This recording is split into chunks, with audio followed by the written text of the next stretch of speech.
Assalamualaikum warahmatullahi wabarakatuh. Salam sejahtera dan salam Malaysia Madani. Yang berusaha, Tuan Pengerusi Majlis, barisan hakim yang arif lagi bijaksana, guru-guru yang dihormati serta rakan yang saya kasihi. Tajuk pidato saya pada hari ini ialah Rukun Negara Tonggak Perpaduan Malaysia.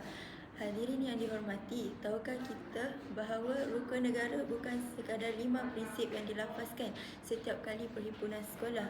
Sebaliknya, rukun negara ialah perpaduan hidup yang menyatukan rakyat Malaysia yang berbilang kaum, agama dan budaya. Jika kita benar-benar menghayatinya, negara kita akan terus aman, harmoni dan dihormati. Pada hari ini, saya akan menguraikan 3 prinsip penting rukun negara, iaitu kepercayaan kepada Tuhan, kesetiaan kepada raja dan negara, serta kesopanan dan kesusilaan. Hadirin sekalian, prinsip pertama ialah kepercayaan kepada Tuhan. Sebagai rakyat Malaysia, kita bebas mengamalkan agama dan kepercayaan masing-masing walaupun berlainan agama. Semua agama mengajar kita supaya melakukan kebaikan, menghormati orang lain dan menjauhi perkara yang tidak bermoral. Apabila seseorang mempunyai pegangan agama yang kukuh, dia akan menjadi insan yang jujur, amanah dan bertanggungjawab. Sebagai pelajar, kita boleh mengamalkan prinsip ini dengan menunaikan ibadah mengikut agama masing-masing, menghormati kepercayaan rakan-rakan serta mengelakkan perbuatan seperti menipu dalam peperiksaan ataupun membuli. Bak kata pepatah, agama menjadi panduan, akhlak menjadi hiasan. Jika setiap rakyat berpegang kepada ajaran agama, negara kita akan terus aman dan sejahtera. Hadirin yang saya hormati, prinsip yang kedua ialah kesetiaan kepada raja dan negara. Malaysia mengamalkan sistem raja berperlembagaan yang di-Pertuan Agong dan Raja-Raja Melayu merupakan lambang perpaduan serta kedaulatan negara. Sebagai rakyat Malaysia, kita wajib menghormati institusi diraja dan mencintai tanah air. Kesetiaan kepada negara bukan hanya dengan mengibarkan jalur gemilang pada bulan Ogos. Malah ia boleh ditunjukkan melalui tindakan harian seperti mematuhi undang-undang, menjaga harta benda awam, belajar bersungguh-sungguh dan mengharumkan nama Malaysia dalam apa jua bidang.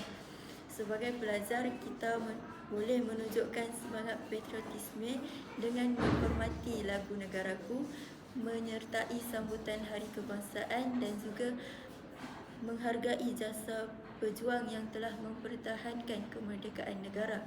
Ingatlah, negara yang kuat lahir daripada rakyat yang setia dan bersatu. Hadirin sekalian, prinsip yang ketiga ialah kesopanan dan kesusilaan. Kesopanan ialah cerminan kepribadian seseorang. Masyarakat yang berbudi bahasa akan hidup dalam suasana yang aman dan saling menghormati.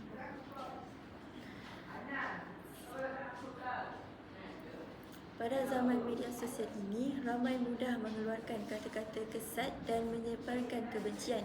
Sikap seperti ini bertentangan dengan prinsip kesopanan dan kesusilaan. Sebaliknya, kita hendaklah menggunakan bahasa yang baik, menghormati guru dan ibu bapa, membantu rakan tanpa mengira kaum, serta menjaga adab ketika berkomunikasi sama ada secara bersemuka maupun dalam talian. Pepatah Melayu ada menyebut, bahasa menunjukkan bangsa. Oleh itu, marilah kita membiasakan diri mengucapkan tolong, maaf dan terima kasih kerana daripada perkara kecil inilah lahirnya masyarakat yang berakhlak mulia. Hadirin yang dihormati, kesimpulannya, 3 prinsip yang telah saya huraikan tadi membuktikan bahawa rukun negara bukan sekadar lafaz tetapi satu amalan yang perlu diterapkan dalam kehidupan seharian. Kepercayaan kepada Tuhan membentuk insan yang berakhlak mulia. Kesetiaan kepada raja dan negara melahirkan rakyat yang patriotik, manakala kesopanan dan kesusilaan menjadikan masyarakat lebih harmoni. Itu Marilah kita bersama-sama menghayati dan mengamalkan rukun negara demi memastikan Malaysia terus aman, bersatu dan maju.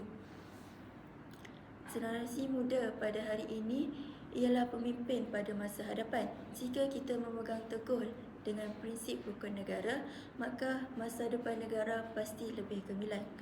Sekian sahaja pidato saya pada hari ini. Rukun negara dihayati, Malaysia harmoni. Sekian, terima kasih.